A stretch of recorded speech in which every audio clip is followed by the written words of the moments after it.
Hello, Stat 300, and this is Professor Gonzalez. And I'd like to take a look at um, essentially homework, HW. Oh, that is much too large here. So this is HW 1.2. So homework 1.2. And I'd like to start with some notes to start us off, and then I'll do the homework problems. So this is a qualitative and quantitative variable. So variables can be divided into two types in statistics. So when you're collecting data, you can collect the data, which you'd call variables, but you collect the data in two different types. Now the first type is qualitative variables. Qualitative can be classified or classify individuals into categories. So that's a key piece with qualitative. Another way to think about it is you're grouping by quality. I'm going to throw that in there too. So you're grouping or group by quality. So categorizing, grouping by quality, and so on. Quantitative data tells us how much or how many. So how much, or how many. So you're counting something. So in quantitative data, it's how much or how many, and I would say that's quantity, which is an amount. Let's look at some examples of this. Which of the following variables are qualitative and which are quantitative? A person's age. Well, a person's age is going to be how many, right? So it's going to be quantitative. This variable is quantitative because it tells how much time has elapsed since a person was born. A person's gender, so that's not going to be how many, that's going to be a quality or a category. This variable is qualitative because it consists of a category, males and females. The mileage of a car, that once again goes back to how many or how much. Quantitative, right? You're counting something. It's variable because it tells us how many miles the car will go on a certain amount of gasoline. Okay, the color of the car. Now this isn't counting, this is categorizing, so this is going to be qualitative. You can think of it as a quality or just category, right? Categories. Okay. So that was quantitative and qualitative variables. Now, qualitative variables can be broken into, two different types of subvariables under that. Qualitative can be divided into ordinal variables, and ordinal variables have a natural ordering already by themselves. And remember, ordinal variables and nominal variables are under the category of qualitative. Nominal variables do not have a natural order. Okay. I'm going to make a little kind of a flow chart for us to get these pieces, maybe get an overall view of it. Example of ordinal and nominal. Which of the following variables are ordinal and which are nominal? State of residence. This variable is nominal because there is no natural ordering of it. So it's nominal because you wouldn't say that California is better than Oregon or Washington is better than Nevada.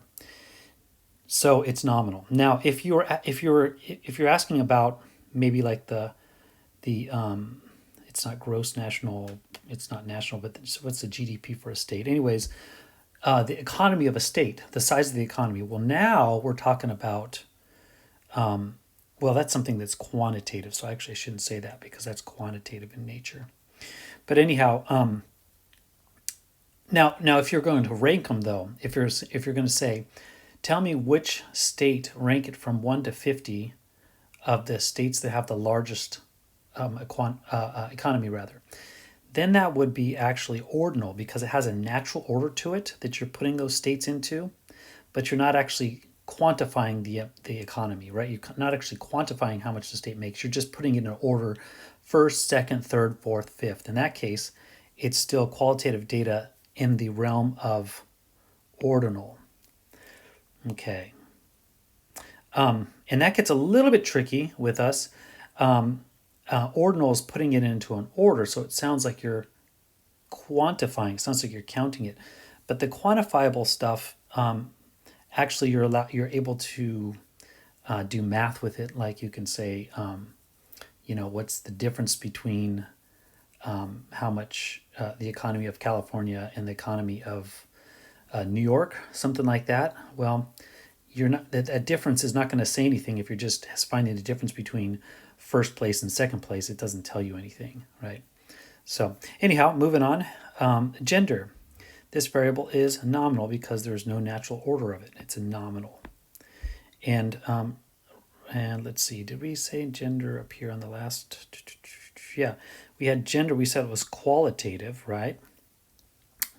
And then once it's under qualitative, right, under qualitative, it breaks down into two different types. And under qualitative, gender is nominal. Gender is nominal because there's not a natural order to it.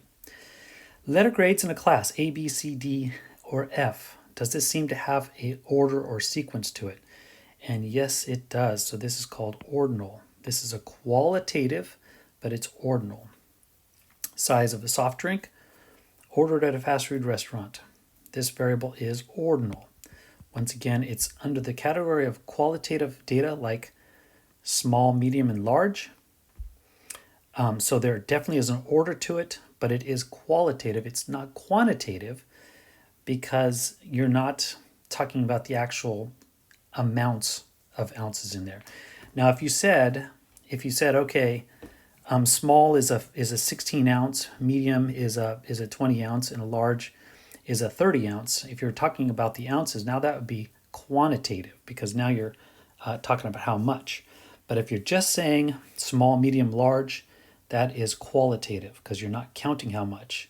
And more specifically, it's ordinal because you can order it small, medium, large. Okay, and those are some sticking points with that for sure. Let's do discrete, continuous, and then I'm going to make a little flow chart to kind of maybe help out with this.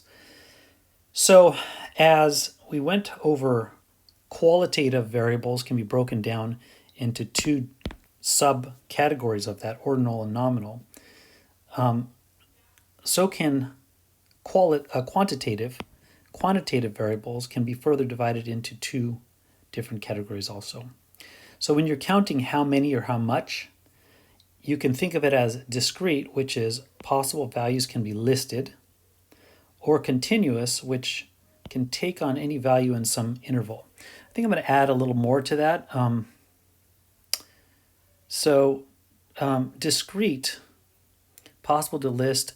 Also, discrete, you're kind of thinking as like counting, or you can count it, countable. Where you're thinking as, when you're thinking of continuous, you kind of think of that as maybe measured. Okay. Another thing about the two different, I mean, in mathematics, often we talk about discrete graphs and continuous graphs. And discrete graphs, when you graph a discrete graph, you have to lift up your pencil to make the dot. And so by doing that, it's not this line, it's not this continuous line, it's there's specific points, which means it's discrete, it's countable. And if it was like a continuous graph, that same graph would look like this, which would have all these infinite values in between, really. So it's continuous. And so what they're talking about, this some interval can take on any value in some interval. So and that's why this works with measured, because if you were saying you're measuring something that can get a little bit tricky. If you're measuring someone's shoe size, right? Shoe size is a countable thing. It's also it's discrete because shoe sizes really only come in like 8, 8.5, 9, 9.5. It's nice and discrete. But if we were saying, I want you to measure your foot size as you're growing, well, now that's measured, and that would be continuous. And And the thing is about measured, you might say something like, my foot is 13 inches, right? Something like that. That seems kind of discrete, right? But if you had a better measuring tool, you might say it's 13 inches, and you might actually say it's 13 and a half inches or something like that. And then a better measuring tool rather, and it's 13 and instead of half, 8 out of 16, maybe we found it's really like a little bit bigger than a half, 9 out of 16, 9/16, right? And so it can take on any value between an interval, right? So we could actually make this tighter and tighter and more accurate, and that's kind of a good clue that this is a continuous variable. And also measured items, when you're quantifying something and measuring it, or temperature readings, this stuff is all continuous. Okay. All right, so we've got some examples. Which of the following variables are discrete and which are continuous? A person's age at his birthday, at his last birthday. Well, on your birthdays, right, those are discrete numbers. I was 5 years old, then I was 21 years old and went out. Anyways, that's discrete. Now, if you were talking about someone's actual age any instant of the day, right, well, that would be continuous because you're measuring their age at any time of the day, and it's always changing, right? So it's every instant. So that'd be a little bit different. That's why they specifically said on his or her last birthday, because those end up being whole numbers. And discrete doesn't have to be whole numbers. Just like I gave the shoe example, where you have 8, 8.5, size 9, 9.5. Even those aren't whole numbers. That's still discrete, right? That's still countable. That's still listable. Height of a person. This variable is continuous. And once again, like I said, now it could take on any value in an interval, and it's kind of like I was showing you. But it's also, another clue is that it's a measurement. And measurements tend to be continuous.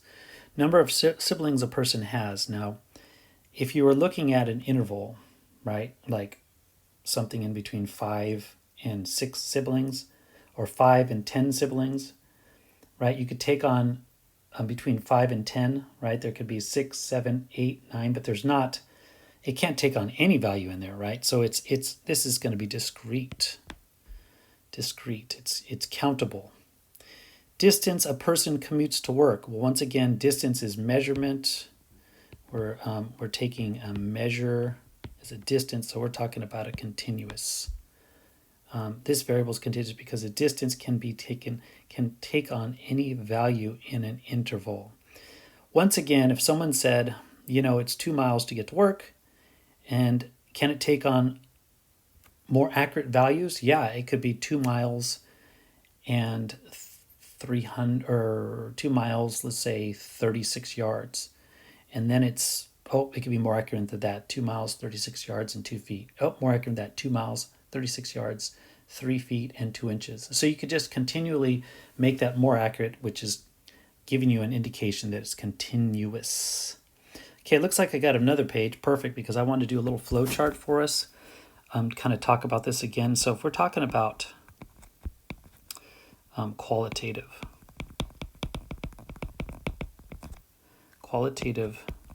variables. I'm going to put a little circle here. And then we also have quantitative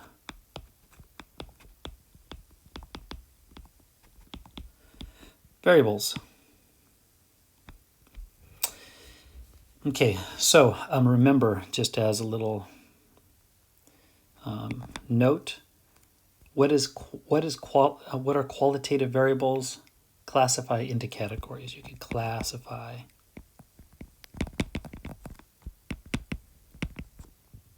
categories. Another thing, group. You can group them. Group by quality. Right? That would be like classifying into categories. Quantitative variables, that's, whoops, that would be considered how much or like how many, right? Quantifying quantity, how much, how many. Okay, now these qualitative variables can be broken down into two type of qualitative variables, and that would be ordinal, and these are ordinal variables, and the other one is nominal variables. Now, ordinal has a natural order to it.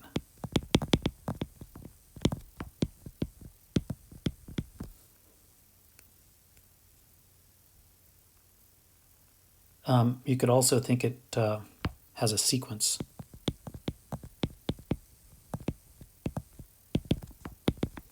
Natural order or sequence. So even though this is under the category of qualitative variable, it still can have an order because small, medium, large definitely has an order. First, second, third place has an order.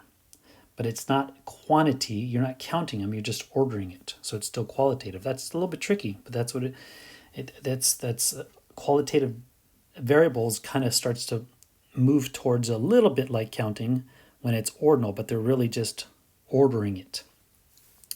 Now, nominal has no natural order.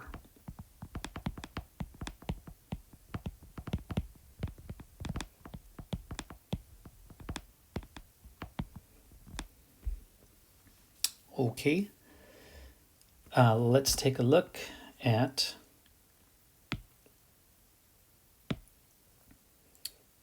quantitative variables. Quantitative variables are variables that measure how much or how many, and those and quantitative variables can be broken into two types of variables, and that would be, we've got discrete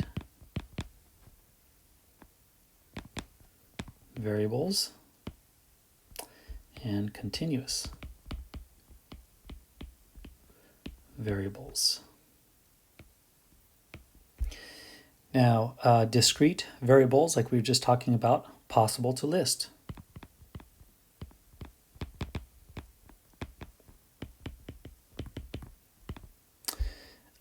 You can count, or they're counted.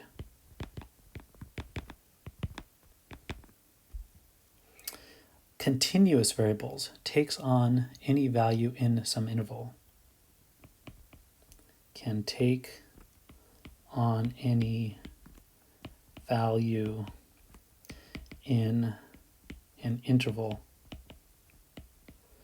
And maybe the easier way to think about it is it's usually something that's measured, or temperature, which is just a measurement as well. Some other examples, let's say of nominal, or let's go with ordinal first, would be, so another example of ordinal right here would be first, second, and third in a competition. We already said letter grades A, B, C, D. Economic status, low, medium, high, stuff like that. So, low, medium, high. Whoops, that can't be right. That's no, that's ordinal. I just messed that up. Let me go back on that.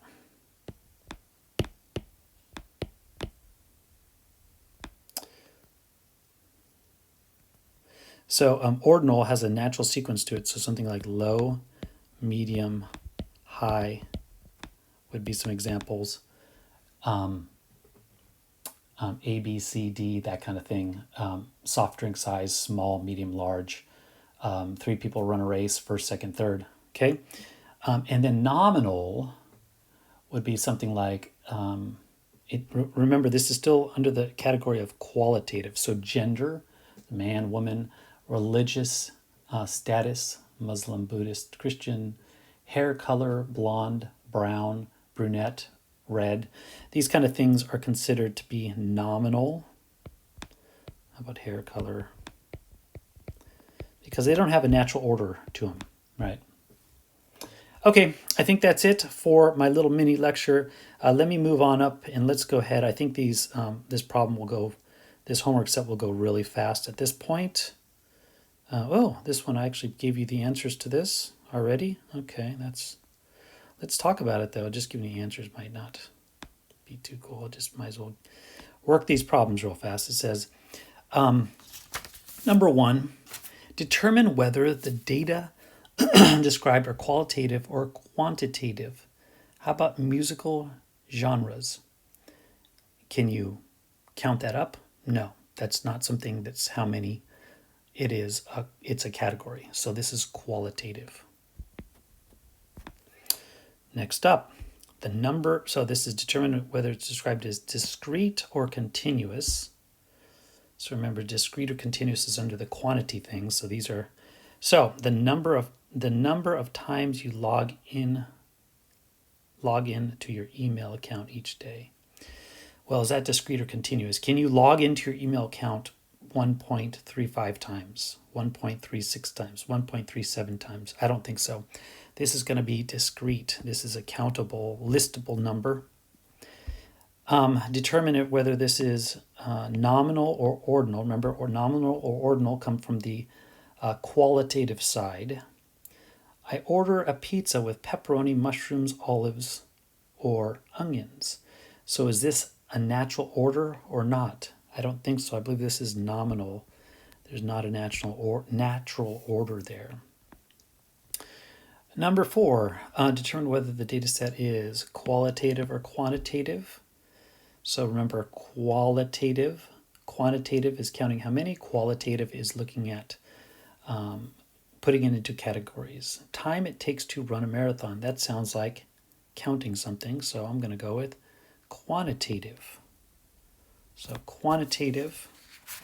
And what number are we on? This is number 4. Number 5, determine whether the data set describes as nominal or ordinal. Bed sizes are twin, queen, king. Okay, it's qualitative data, but it looks like it has a natural order to it. So we're going with ordinal. Yes, it does have a natural order. Order would be small, medium, large, twin, queen, king.